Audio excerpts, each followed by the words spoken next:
Hello, welcome to Virtual Concert Hall's live music channel. My name is Chris Au, and it's my pleasure to introduce the co-founder of Virtual Concert Halls, Dr. Anna Ouspenskaya. Chris, thank you very much and welcome everyone to the show, which I love dearly. It's a great pleasure to be diving into Beethoven and listening to Lawrence Rapchak and being part of it. Absolutely. Thank you for joining us, everybody. And this is part 6 of the documentary of Beethoven's Symphony No. 1, written and narrated by Lawrence Rapchak, created by New Media Productions worldwide and Virtual Concert Halls, as well as being produced by the Architects of Music.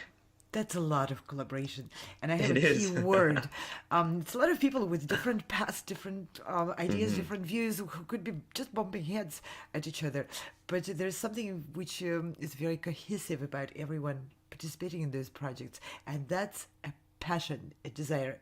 That's the drive to connect musicians and audiences in real-time musical performances and live programs from around the globe.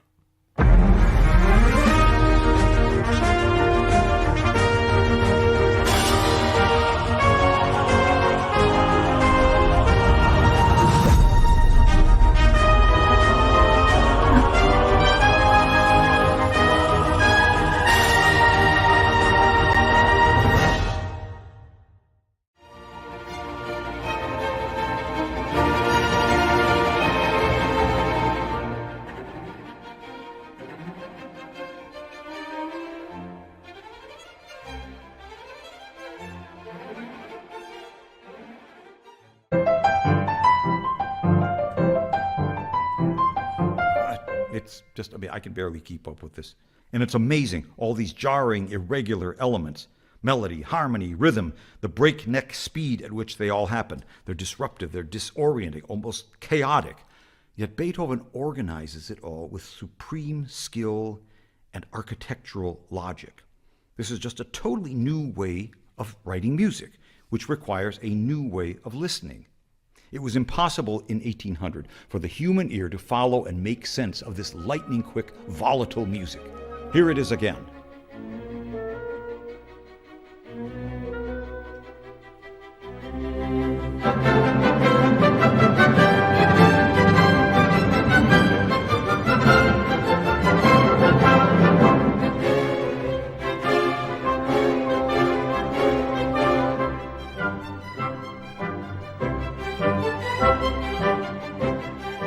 Haydn had written some very fast minuets in his string quartets, but nothing like this.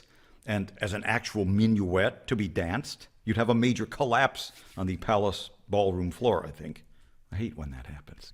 But the architecture of this so-called minuet is very proper. There's the standard central trio section in which the music suddenly stabilizes and the harmony becomes almost static. I think any audience could follow that. But you'll notice that each of these simple phrases is answered by the violins, lightly, darting about between the wind chords.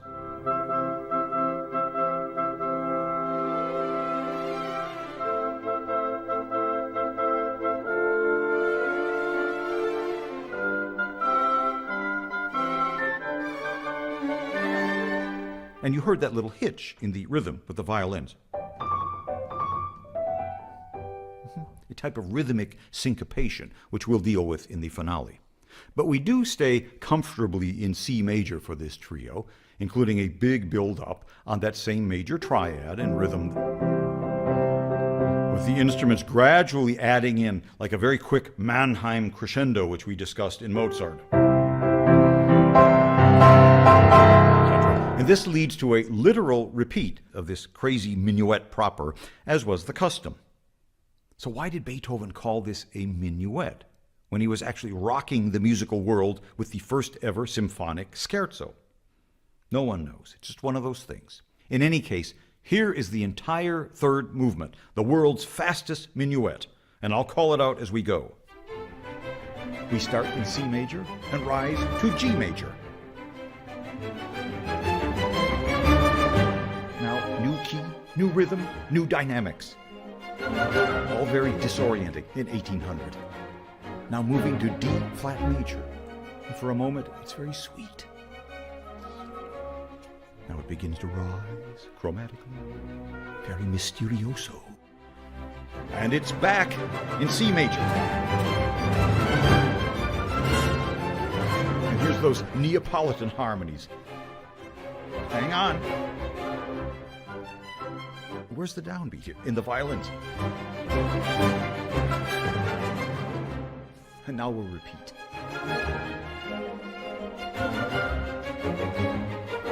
We move into D flat major again.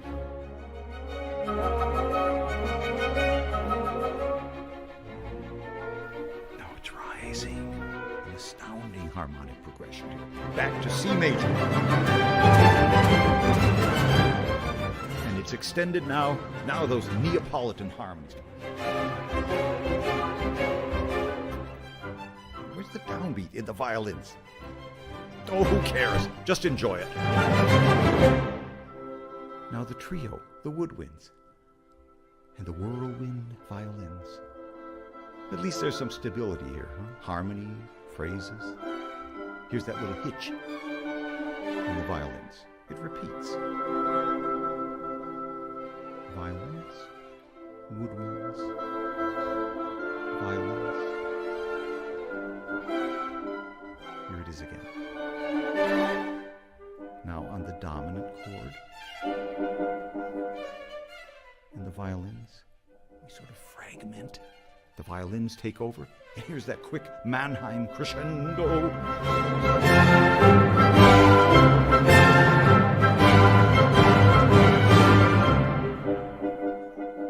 We repeat.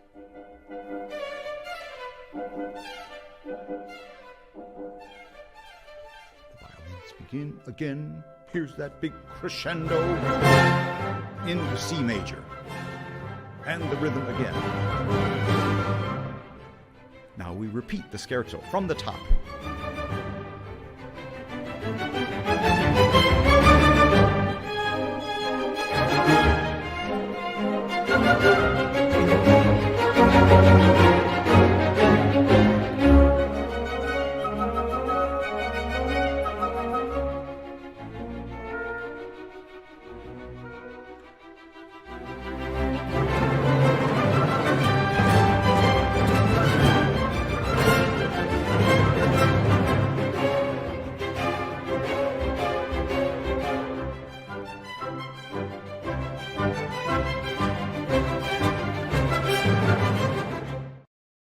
Fantastic.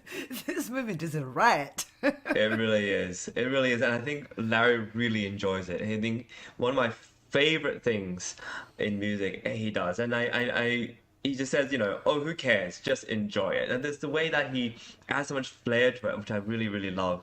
I just want to say that the way he narrated that sketch just now, the way he talked behind the scenes, that's why I fell in love with music. I remember some of these amazing teachers I've studied with or heard in master classes, and they have the ability to play and also dictate, narrate as they're going. And I wish there was more of that. I think it's just it tells you the story as it's happening. It's like somebody who's kind of whispering in your ear as a movie's going, telling you the little details that you might have not noticed, or Fleischer often talks about what the role of us as musicians, which isn't to make it our own. This is Beethoven's. It's Beethoven. But we are the tour guide. We're like the person who guides the audience going up the mountain or the scenery, whatever, and we just point out the little amazing things that is already there. It's already been created. It's just we're just the vessel to help guide people through. And I think this is the way to do it. I think this is such a supremely efficient way to get people to understand what's happening in the music, to really comprehend narratively and with a storytelling, not too complicated, and doesn't stop you from listening to what you're listening to, but it just guides you through it. I think it's genius. Yeah. I love that part of Larry's narration too, where he says, "Okay, and let's listen to the movement, and I'll call it out." And and he needs to do a whole series of that, whatever it is. Just this, maybe a little explanation in the beginning, and just like, okay, well, let's listen to it. I'll tell you what happens as it goes. And we might pause once or twice just to say, "Hey, did you hear that? That was really cool," and then keep going. I remember, I think there's listening parties. I think that's what really helps musicians understand what's going on. And I really wish that would happen more. I think back in the day, perhaps, where you have a record or LP and you listen to it and you just, you'll gather around as a group to listen to one thing. We don't do that anymore. Music is such a private listening experience.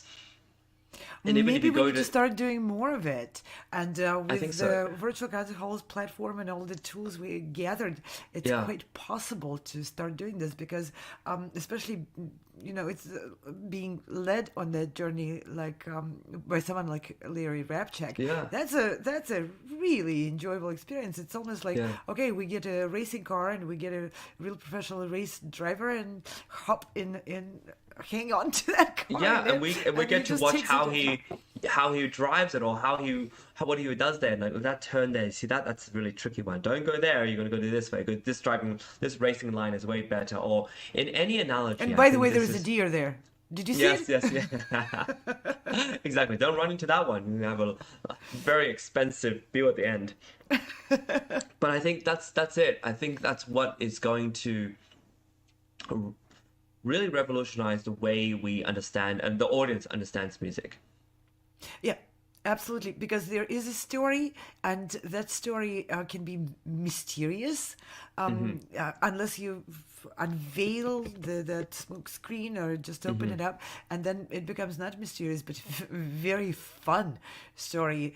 And I mean, Larry is calling it out in simple terms, like here's the violins, but at the same time, you hear what is happening in that part.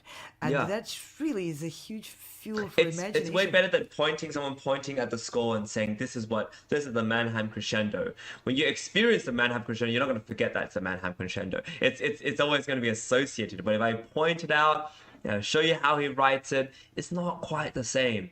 So we need a series of Larry Rapchak just doing this as the music is going. And it takes a lot of skill because you always have to anticipate what's going on.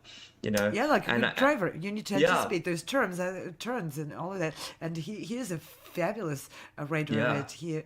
He's a composer himself. He is a conductor and he's a narrator. And he presented over 400 pre-concert lectures for none other but the Chicago Symphony. It's one of the world best symphonies with huge repertoire and a great reach out. So his experience in preparation to those lectures, it takes a lot of analysis and depth to prepare something which flows like his narration, at the same time informs like his narration does, at the same time engages with all the subtle humor.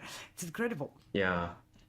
I want to bring in a quote of his, basically, where he calls this scherzo, I shouldn't say scherzo because it wasn't written as a scherzo, but a minuet and trio as an organization of chaos with supreme intellect and logic. So what he's mentioning there is basically a creation of our world. What our world is actually very chaotic, whether it's people, whether it's nature, whether it is our interaction with nature and the universe and so many things we don't understand, whether it's from physics to geology, and yet there's an organization to it. And yet it is also not just organized in a random way, it's organized in a supreme intellect and logic. And I think that's really helps to organize what composers do, but great composers do so well. Yeah, and that points back to one of the lectures which we observed in the previous programs, where Lawrence was talking about the width and breadth of Beethoven's interests.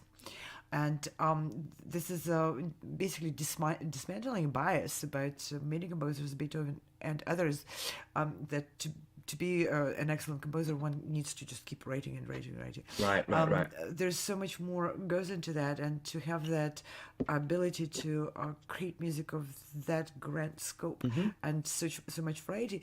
Of course, the person needs to have the baggage of interests, very well developed interests into science, and Beethoven was interested in science and in philosophies and in religions, in geography, in architecture, in just about anything and everything in there, in math. And he didn't have those interests as passing interests. He really was on top of the most advanced Yeah. information he could gather at the time. Yeah, and I really think this is quite an important part of a musician's journey. And I'm not speaking for everyone, but I think there's a tendency within the arts world to want to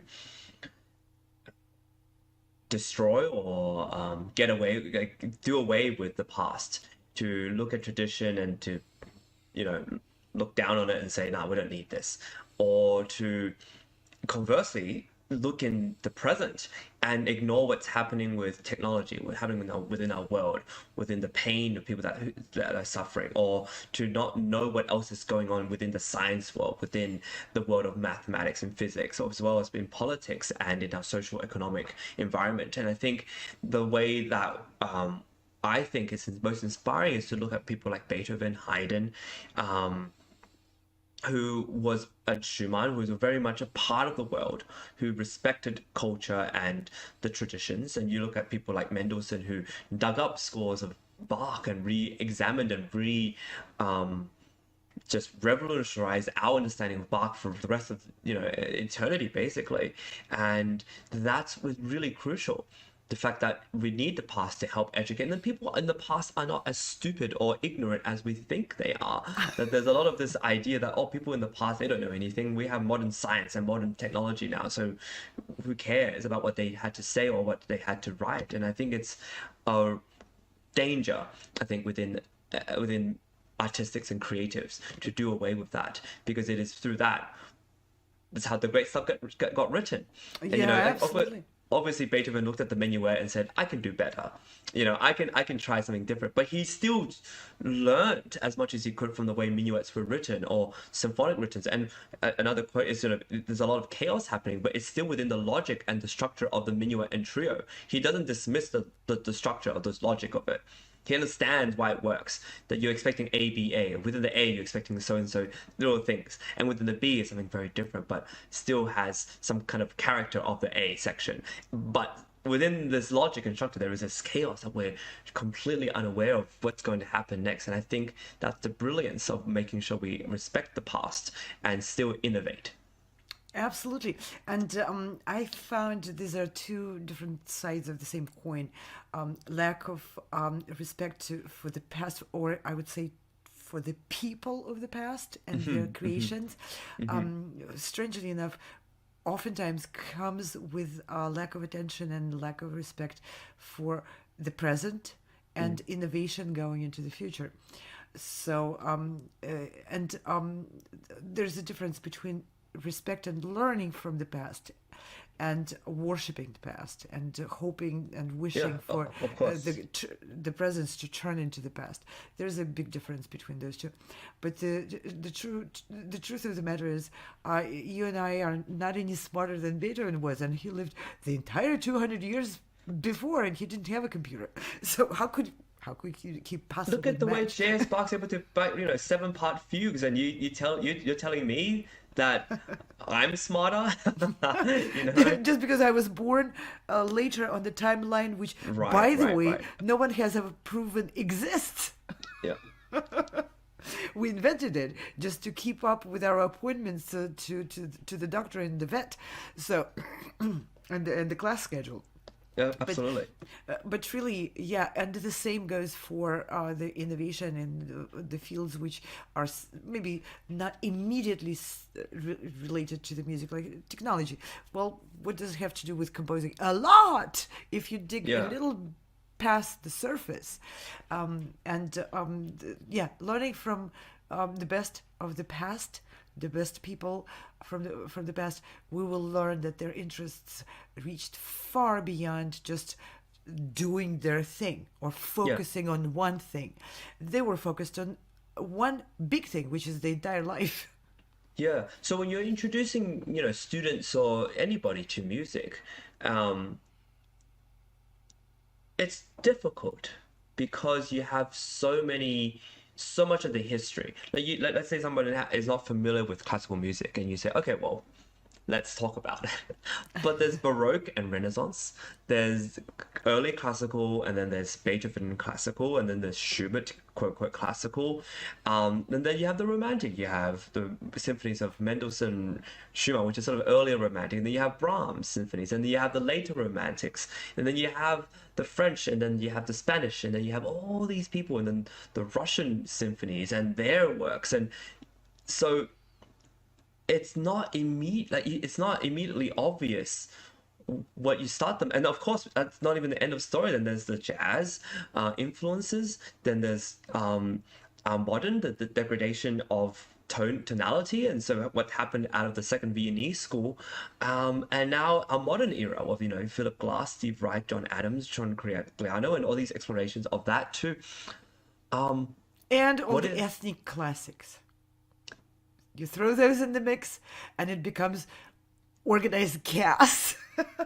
Exactly. And it's like, how do you share with students what classical music is? And also, even if people want to destroy the past, you have to ask them, well, which part? That's right. Shall we destroy all the old French music? And we mention French music now as sort of like, oh, it's Debussy, Ravel, and all that. But there's Couperin, there's Rameau, there's all those in between, which are lesser known perhaps, but still relevant. I don't know the answer. Start with something very simple. Yeah. Which drives, in my opinion, the very creation of music. Music is a language, and we want to say something in music because it just speaks better with that medium. Yeah. Okay? And when people talk to us, sometimes we like what they say, and we like how they say it, and sometimes we don't. Let's apply that to music and just say the core of all of it. There's good music, which you like, and there's other music which you don't like.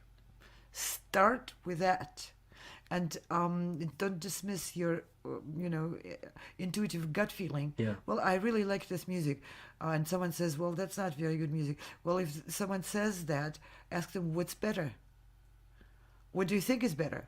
And just explore. You're right, there's an endless ocean of what people now say content out there of music from around the world, classical in terms of Western classics and Eastern classics and classics from different periods. Now, but what's the red line thread?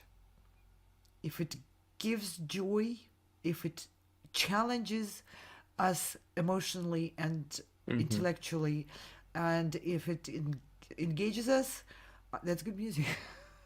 Yeah, and I totally agree. I think now that I'm thinking about it, Western classical music seems to, if you categorize it in terms of the timeline, you have a lot. It's very, very difficult to navigate. But if you categorize it according to structures and instrumentation, then it's not too many of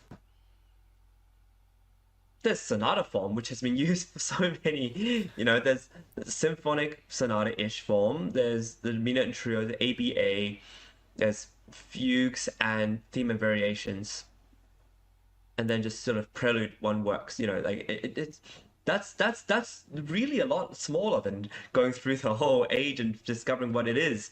And with that structures, then you can say, okay, well, what falls within those structures and how do we appreciate them? And it sort of becomes a little simpler to understand. But it is still a big world out there. It's a huge ocean, and you're right. That's a $1 million question: curation, curation of music or literature, or any content, and it's a short question which doesn't have a short answer, and the answer also has to be stretched throughout the time. And as a person, let's call a music consumers, experience with it grows and expands. It's a ever-evolving process because humanity had put a lot of effort into music, into music instruments, into communicating through music, which needs to be respected. Back to your topic of respecting the past.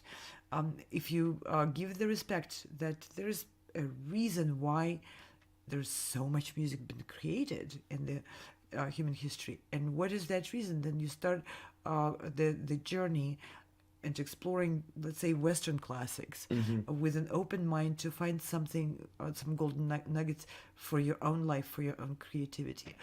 That's the attitude which makes it worthwhile doing. Well, it brings back to the sort of the idea of this, what really music is an organization of sonic chaos, and what you get is that. And I think that's a wonderful way to end our show, understanding that this is what Beethoven does extraordinarily well, and we are just in awe in what he has to offer. And I want to give a big thanks to our team, who again is organizing chaos by making all this music visually appealing to us, to make it all, and with Larry, of course, to make it so much more understandable. So I want to make sure we thank our team at Virtual Concert Halls, people who write scripts and direct shows, like wonderful James Welch behind the scenes, and who put video editing and make this narration by Larry Rapchak so engaging. So thanks to New Media Productions, Archives of Music, New Media Productions, Virtual Concert Halls, and of course Larry Rapchak. And to you too, Dr. Anna, thank you for hosting this and being the brains behind making these kind of projects happen. And thank you, Chris, very much for hosting these programs and many other programs. It's always fabulous to watch you and be part of the conversation with you. You're one of those incredible and rare people who ask just the most thought-provoking questions. That's a tremendous gift. Well, you provide the most thought-provoking solutions and answers to these million-dollar questions. So we need both of us, both sides of the same coin, as we mentioned before. Yes, and I want to offer everyone to check out other programs which we produce, music and musicians around the globe, where we showcase musicians and various professionals of our field from different countries. And you bet we ask them a lot of questions, and some of them we even call hard questions, right, Chris? Yeah, difficult, tricky questions, yeah. Yeah, because we want to know. And I'm sure you also want to know if you're watching these programs. And we also have a lot of opportunities for musicians to excel in their art and in their career and in their relationships with their audience.